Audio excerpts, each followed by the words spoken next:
lagi dengan Profesor Lama sesi Bahasa UKAI atau bahas soal uji kompetensi apoteker Indonesia. Kali ini akan membahas farmakoterapi mengenai mekanisme kerja obat. Buat yang baru pertama kali ngelihat video ini, Profesor Lama akan memberikan beberapa contoh-contoh soal dan juga pembahasannya, baik untuk UKAI ataupun untuk ujian-ujian mengenai soal-soal kefarmasian lainnya. Jangan lupa subscribe ya untuk mendapatkan informasi-informasi tersebut. Yang pertama, jangan lupa kerjakan soal dengan jujur ya. Jangan lihat buku. Lalu, bila lihat tanda ini, jangan lupa pause sejenak ya teman-teman untuk pikirkan jawabannya. Jangan lupa catat jawabanmu di selembar kertas dan cantumkan skormu di kolom komentar ya teman-teman.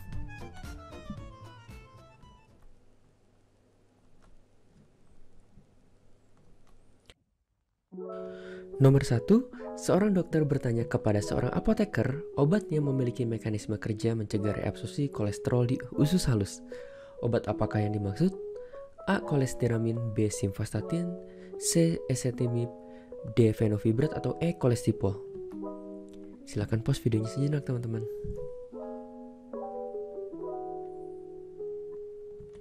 Oke, jawabannya adalah C. Ezetimibe.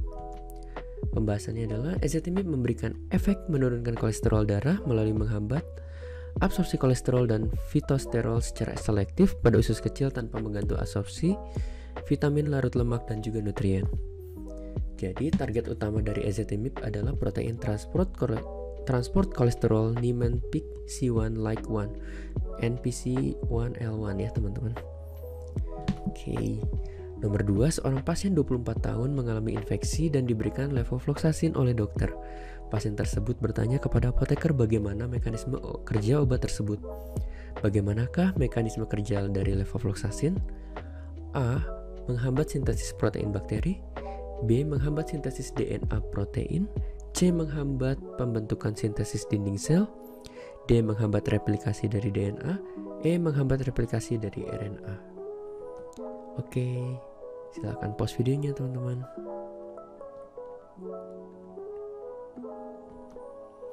Oke, jawabannya adalah B. Menghambat sintesis DNA protein, di mana levofloxacin bersifat bakterisidal terhadap organisme yang rentan dengan cara menghambat sintesis DNA bakteri. Dengan menghambat dua enzim penting pada bakteri, yaitu topoisomerase 2 DNA-gerase dan topoisomerase 4 teman-teman. Jadi levofloxacin merupakan antibiotik concentration dependent teman-teman.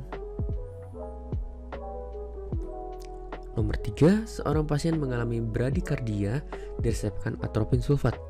Bagaimana mekanisme kerja dari obat tersebut? A. Agonis muskarinik, B. Antagonis muskarinik, C. Agonis adrenergik, D. Antagonis adrenergik, atau E. Agonis dopaminergik. Oke, pause videonya sejenak teman-teman.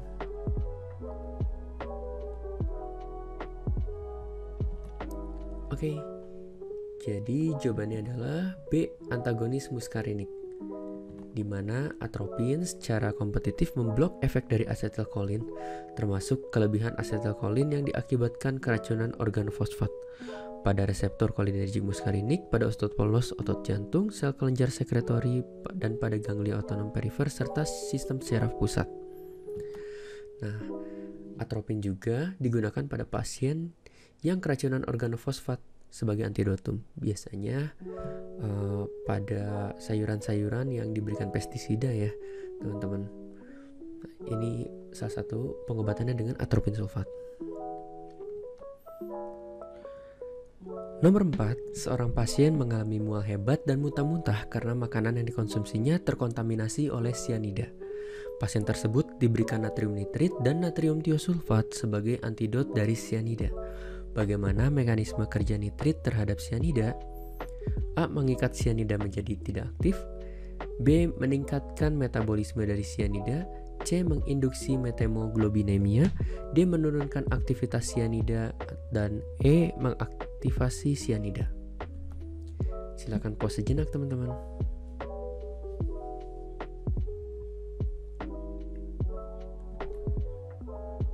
Oke, jawabannya adalah C. Menginduksi metemoglobinemia, di mana natrium tiosulfat atau sodium tiosulfat akan menjadi donor sulfur untuk biotransformasi sianida menjadi tiosianat yang lebih aman diekspresikan melalui urin.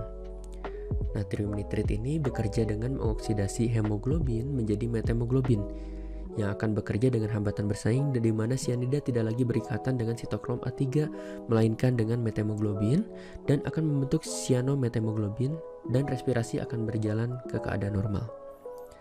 Jadi nanti metemoglobin ini akan berikatan ya teman-teman dengan sianida. Nah, metemoglobin ini hemoglobin bentuk teroksidasi yang tidak dapat membawa oksigen, tetapi memiliki afinitas yang sangat tinggi terhadap sianida. Oke. Nomor 5, seorang pasien anak-anak mengalami kejang dan diberikan diazepam 5 mg melalui rektal. Terhadap neurotransmitter atau kanal atau reseptor apa obat ini bekerja? A. Kanal natrium, B. Dopamin, C. GABA, D. Serotonin, atau E. Kanal kalsium. Pause videonya sejenak teman-teman. Oke, jadi jawabannya adalah C. GABA, di mana diazepam bekerja pada reseptor gamma aminobutyric acid atau GABA-A yang mempotensiasi efek penghambatan dari GABA. Oke, jadi GABA merupakan sebuah neurotransmitter yang memblok impuls antara sel saraf di otak. Jadi kadar GABA yang rendah ini berkaitan dengan kecemasan atau gangguan mood, dapat juga epilepsi dan juga nyeri kronis teman-teman. Nomor 6, seorang pasien 30 tahun memiliki riwayat diabetes tipe 2, diresepkan dokter sebuah obat yang dapat mengaktifasi gamma isoform dari peroxisom proliferator activated receptor atau PPAR gamma sehingga mengganggu transkripsi dari beberapa gen yang terlibat dalam metabolisme gula dan lemak serta keseimbangan energi. Obat apakah yang memiliki mekanisme kerja obat di atas? A. Fenofibrat, B. Pioglitazone, C. Metformin, D. Glibenclamide, atau E. Saxagliptin. Oke, pause video sejenak teman-teman.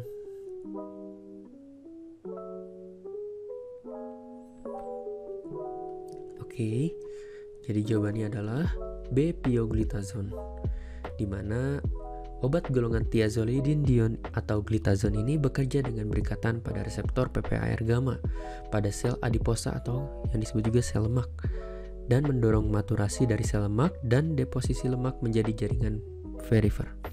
Dengan mengurangi konsentrasi lemak yang bersirkulasi, obat ini meningkatkan sensitivitas insulin pada pasien dengan diabetes tipe 2, teman-teman. Oke, selanjutnya adalah nomor 7, seorang pasien diresepkan obat tetes mata yang mengandung nafazolin. Bagaimana mekanisme kerja nafazolin ini? A. Penstabil stelmas, B. Antagonis reseptor H1, C. Antagonis reseptor H2, D. Vasokonstriktor dekongestan, atau E. Vasodilator dekongestan. Silahkan pause videonya sejenak teman-teman.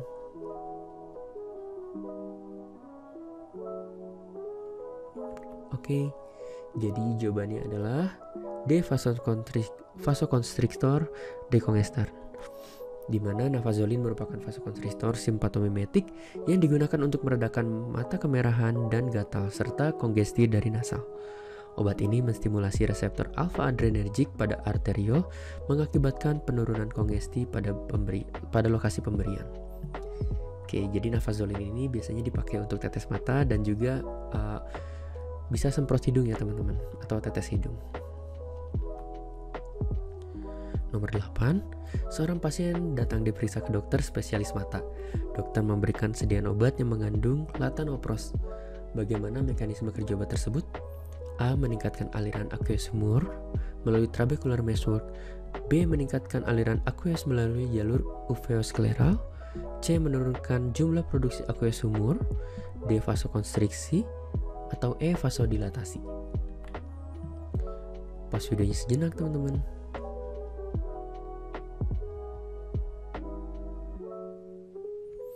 Oke, jadi jawabannya adalah B. Meningkatkan aliran aqueous melalui jalur uveoskleral, di mana latanoprost menurunkan tekanan intraokular atau IOP dengan cara meningkatkan aliran aqueous humor melalui jalur uveoskleral. Nah, jadi seperti ini mekanismenya teman-teman. Di mana ada dua jalur ya, ada yang jalur uveoskleral dan juga melalui trabecular outflow. Ini aliran dari aqueous humornya teman-teman. Nah, untuk obat yang latanoprost ini aliran yang ditingkatkan adalah jalur yang uveoskleral. Oke. Nomor 9, seorang apoteker melakukan pelayanan informasi obat kepada seorang pasien yang asma. Pasien tersebut bertanya mengapa salbutamol digunakan untuk quick relief pada pasien yang terkena serangan asma. Bagaimana mekanisme kerja obat tersebut, teman-teman? A. Agonis B2 kerja pendek, B. Agonis B2 kerja panjang, C. Antagonis B2 kerja pendek, D. Antagonis B2 kerja panjang, atau E. Antagonis reseptor leukotriene. Silahkan pause sejenak videonya teman-teman.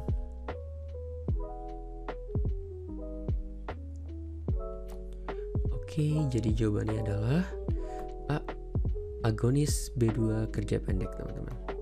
Albuterol atau yang kita lebih kenal dengan salbutamol bekerja pada reseptor beta 2 adrenergic untuk merelaksasi otot poros dari bronkial. Obat ini juga menghambat rilis immediate hypersensitivity mediators dari sel, terutama dari sel mas. Ya, meskipun salbutamol juga mempengaruhi reseptor beta 1 adrenergic, efeknya minimal dan memiliki sedikit pengaruh pada heart rate teman-teman. Oke. Yang terakhir nomor 10, seorang pasien didiagnosa oleh dokter asam urat. Diketahui kadar asam urat pasien 11 mg per desiliter. Pasien diresepkan obat yang memiliki mekanisme kerja menghambat enzim santin oksidase. Obat apakah yang dimaksud? A. Allopurinol, B. Probenecid, C. Methotrexate, D. Colchicine, atau E. Sulfasalazine. Silakan pause videonya sejenak teman-teman.